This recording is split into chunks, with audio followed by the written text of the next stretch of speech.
En 2022, la ville de New York compte plus de 40 millions d'habitants.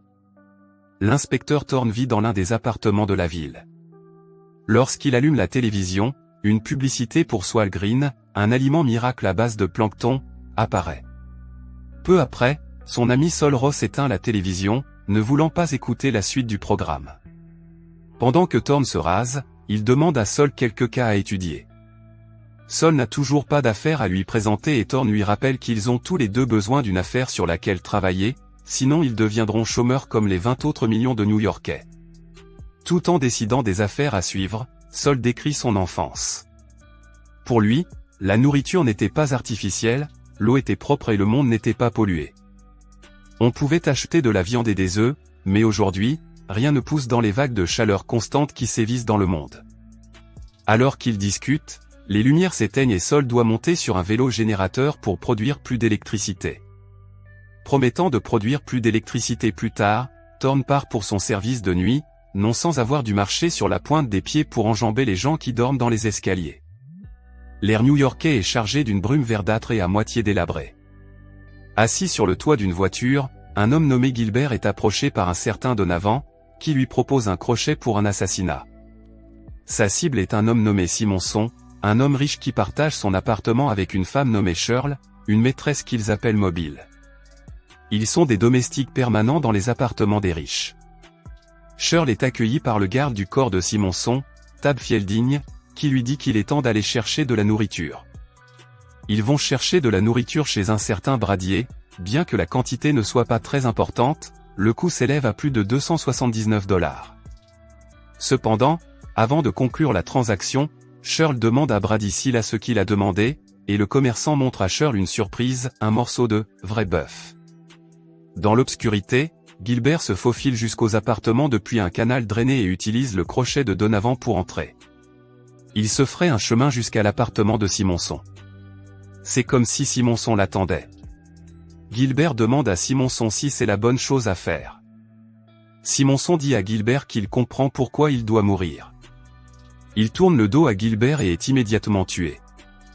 Gilbert quitte alors les lieux. Après la mort de Simonson, Thorne est appelé à enquêter. Il rencontre d'abord le propriétaire de l'immeuble, Charles. Il lui apprend que le système de sécurité est tombé en panne, pour la première fois depuis 2 ans.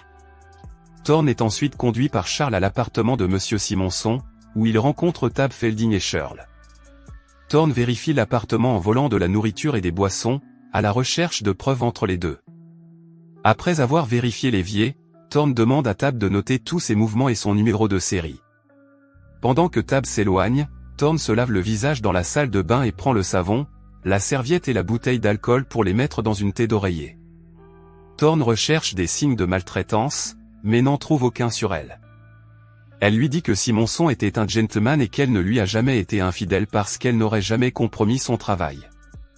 Lorsqu'on lui demande ce qu'elle va faire maintenant, elle répond qu'elle va rester là jusqu'à l'arrivée du prochain locataire, en espérant qu'il voudra la garder avec lui. L'équipe d'élimination des cadavres, dirigée par un certain Wagner, ne tarde pas à venir récupérer le corps, qui sera envoyé dans une usine d'élimination. Thorne part avec l'alcool et la serviette et demande à Wagner de l'accompagner à son appartement. Thorne retourne à l'appartement et surprend Sol avec ses trophées de l'appartement de Simonson, dont du « vrai papier », des crayons, un gros gâteau de savon et 2 gros volumes de rapports d'études océanographiques de la Swal Corporation. Il lui montre ensuite la bouteille d'alcool, que Sol boit instantanément. Thorne lui montre des légumes, mais lorsqu'il lui montre le morceau de bœuf, Sol est ému et se souvient qu'il y en avait en abondance lorsqu'il était jeune.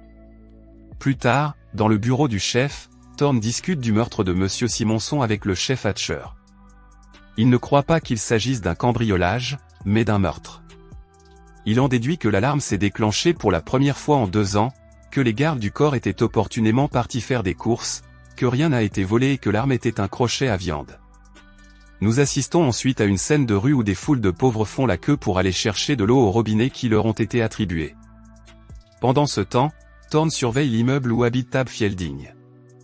Il attend que Tab quitte l'immeuble, puis se rend à l'appartement de Tab pour chercher des preuves qui pourraient l'incriminer dans le meurtre de Simonson. Dans l'appartement de Tab, une femme nommée Martha est en train de manger dans un bocal lorsque Thorne frappe à la porte en annonçant qu'il est de la police. Martha cache rapidement le bocal avant d'ouvrir la porte, mais oublie de cacher la cuillère. Thorne entre, se présente et interroge Martha. Il lui demande s'ils sont mariés, puis établit qu'elle est mobile. Pendant qu'elle est dans la chambre, Thorne entre dans le salon et se dirige vers la porte. Il part en laissant la porte ouverte. Martha regarde la table et remarque que Thorne a pris la cuillère. Quelque temps plus tard, Thorne est de retour dans son appartement avec Sol.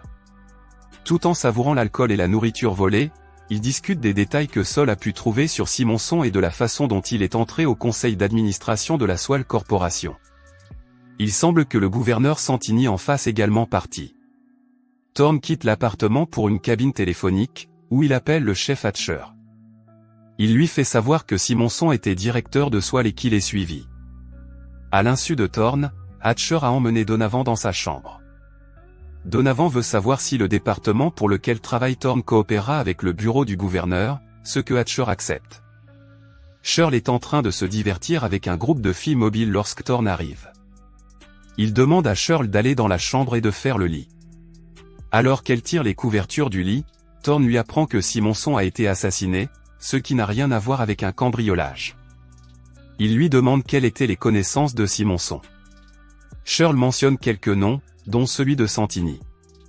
Elle se déshabille et se met au lit, racontant à Thorne que Simonson l'a emmené à l'église et a parlé à un prêtre.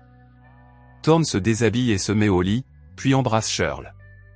Le lendemain matin, Thorne se rend à l'église pour parler au prêtre qui a peut-être recueilli la dernière confession de Simonson. Le prêtre est très vague, accablé par le sort de tous les sans-abri.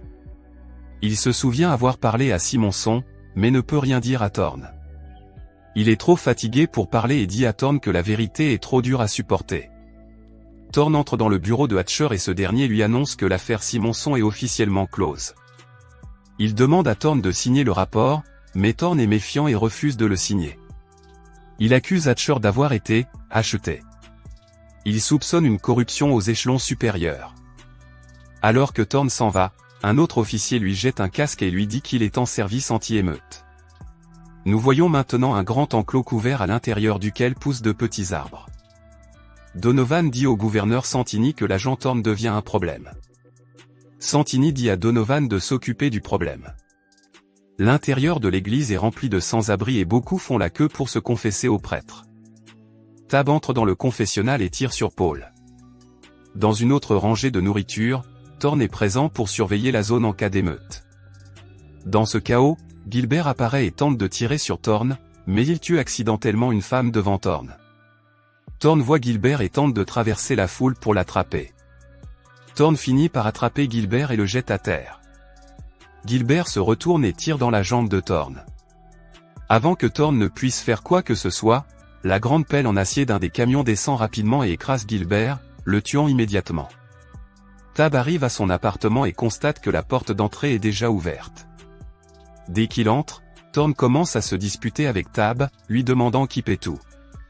Tab refuse de frapper Thorne car il sait qu'il pourrait aller en prison pour avoir frappé un officier de police, mais lorsque Thorne commence à frapper Martha, c'en est trop pour Tab et il commence à se défendre. Thorne dit à Tab de rester en arrière où il reviendra et les tuera, lui et Martha. Thorne se rend chez Simonson et trouve du réconfort dans les bras de Shirley. C'est la nuit, et Sol se rend à l'échange de livres de la bibliothèque publique avec les deux grands journaux de Swale Corporation. Elle les montre à d'autres collègues seniors pour qu'ils les étudient. Elle y apprend des faits choquants sur Swale. Avant de pouvoir apporter leurs preuves sur les méfaits de Swale, ils doivent en chercher d'autres. Une fois trouvées, elles seront présentées au Conseil des Nations. Sol est bouleversé et doute maintenant de l'existence de Dieu. Sol dit qu'il pense qu'il doit rentrer chez lui. Connaissant l'amère vérité de Swale Green, Sol se soumet au suicide assisté à la clinique d'euthanasie. Thorne arrive chez lui et trouve une lettre de suicide de Sol. Il part immédiatement pour l'arrêter. Mais il arrive trop tard et Sol vit ses derniers instants de vie. Thorne tente de l'arrêter, mais voyant ce que Sol est en train de voir, il s'arrête et le regarde à son tour. Il pleure devant les images de l'ancienne terre et de la beauté qu'elle avait autrefois. Sol explique à Thorne ce que lui et ses collègues ont trouvé dans les journaux. Il dit à Thorne qu'ils ont besoin de preuves concrètes avant de pouvoir s'adresser au Conseil des Nations.